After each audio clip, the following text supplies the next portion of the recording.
Ranveer Singh starrer धुरंधर की लो advance booking देखकर तो यही लग रहा है कि जैसी ओपनिंग की एक्सपेक्टेशन थी, फिल्म उससे काफी कम नंबर्स पर ओपन होगी। धुरंधर इस साल की one of the most anticipated film है। फिल्म की सॉलिड स्टार कास्ट, इसके डायरेक्टर आदित्य धर की रेपुटेशन एंड एक बैंगर टीजर ने ब्लॉकबस्टर ओपनिंग का माहौल क्रिएट कर दिया था। बट अब फिल्म जब 2 दिनों में रिलीज होने वाली है, फिल्म को लेकर ground level and ticket counter पर इंथुजियाज्म एंड एक्साइटमेंट काफी कम दिख रहा है एंड एडवांस बुकिंग 15-20 करोड़ की ओपनिंग इंडिकेट कर रही है, जो कि इस बिग बजट फिल्म के लिए एक फैट स्टार्ट होगा। टीजर के टाइम हम सब एटलीस्ट 50 करोड़ ओपनिंग की बात कर रहे थे, but now that number seems to far from reality.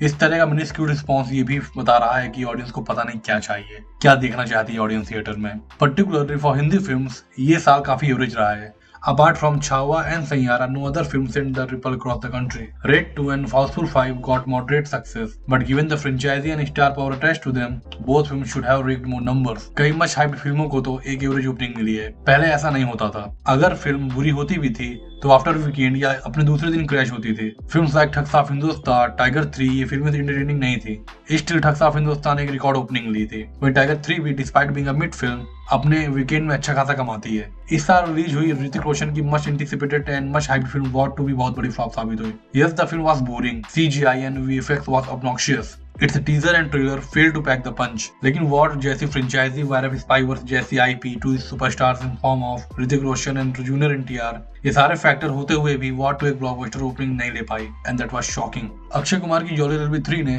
116 crore, Kesari chapter 2 ने बस 90 करोड़ ही कमाए, जबकि दोनों फिल्मों का ट्रेलर ऑडियंस को काफी पसंद आया था। जॉली एलएलबी 3 तो एक सिक्वल फिल्म थी, but the response towards film was quite minimal. Film काफी एंटरटेनिंग थी and before pandemic jolly LLB 3 at least 200 crore कमाती, लेकिन अब सिनेरियो चेंज हो चुका है। वहीं fight talk about Ajay Devgan, उनकी फिल्मों का तो और बुरा हाल है। रेड 2 को छोड़ उनकी दूसरी फिल्में दे दे पैद 2 and son of the dot 2 theatre में तो दिखी ही नहीं। रेड 2 ने जरूर 178 करोड़ कमाए, लेकिन सन ऑफ द डॉट 2 का जो डब्बा गोल हुआ, किसी भी कंडीशन में एक अजय देवगन की फिल्म से इतना ठंडा रिस्पांस एक्सपेक्ट नहीं करते हैं। उनकी रिसेंटली रिलीज दे दे पैद 2 भी फ्लॉप हो चुकी है, जबकि इसका ट्रेलर काफी एंटरटेनिंग था। मैं ट्रेलर को इतना एम्फेसिस इसलिए दे रहा हूँ कि अगर कोई फिल्म सीक्वल है एंड उसका ट्रेलर एंड गाने ऑडियंस को पसंद आते हैं तो फिल्म एक हेल्थी ओपनिंग लेती है, बट इस समय ऐसा नहीं हो रहा है। कुछ और बड़े सुपरस्टार्स की बात करें तो सलमान खान भी सिकंदर को एक अच्छी ओपनिंग नहीं दिला पाए।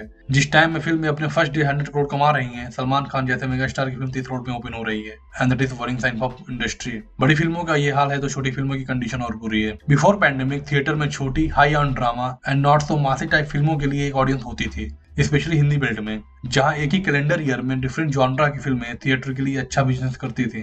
लेकिन लॉकडाउन के बाद से हाई ऑन स्टेक्स मास फिल्मों का ट्रेंड लगातार बढ़ता जा रहा है। छोटी फिल्मों को तो कोई पूछ भी नहीं रहा है। इस साल ही देखे तो films like superbug of Malegaon, धड़क 2, होम बाउंड, मेट्रो इन दिनों एंड रिसेंटली रिलीज्ड गुस्ताख इश्क एंड 120 बहादुर, इन सारी लो टू मॉडरेट बजट फिल्मों को जो लकलस्टर रिस्पांस मिला उससे कई गुना ज्यादा और बेहतर रिस्पांस इसमें डिजर्व करती थी। होम बाउंड एंड धड़क 2 और the hard hitting human drama, जिन्हें क्रिटिकल रिस्पांस तो मिला बट कमर्शियली कुछ भी नहीं। फरहान अख्तर की 120 बहादुर हाल फिलहाल की सबसे बेहतर वॉर फिल्म थे, स्पेशली इसके विजुअल बहुत स्टनिंग थे। वहीं हमारी रियलिटी से कोसों दूर आज की अल्फा लव स्टोरीज के बीच में गुस्ताख इश्क जैसी ग्राउंडेड लव स्टोरी को कोई भाव नहीं मिला। Story broke my heart and it shows अब शायद थिएटर में ऐसी फिल्मों की ऑडियंस ही नहीं बची है। Simple and not so big budget फिल्में बस OTT में जिंदा रहेंगी। बाकी धुरंधर पर वापस आए तो उस फिल्म के गाने ट्रेलर दोनों चले थे, ऑडियंस ने पसंद किया है, बट आई थिंक फिल्म की रीच ग्राउंड लेवल तक नहीं पहुंची। इसके अलावा the star cast is not promoting the film इधर एंड ये स्ट्रेटजी बिल्कुल भी हेल्प नहीं कर रही है। एंड फिर ये सवाल निकलता है कि क्या ऑडियंस अब हिंदी फिल्में देखने में इंटरेस्टेड नहीं है?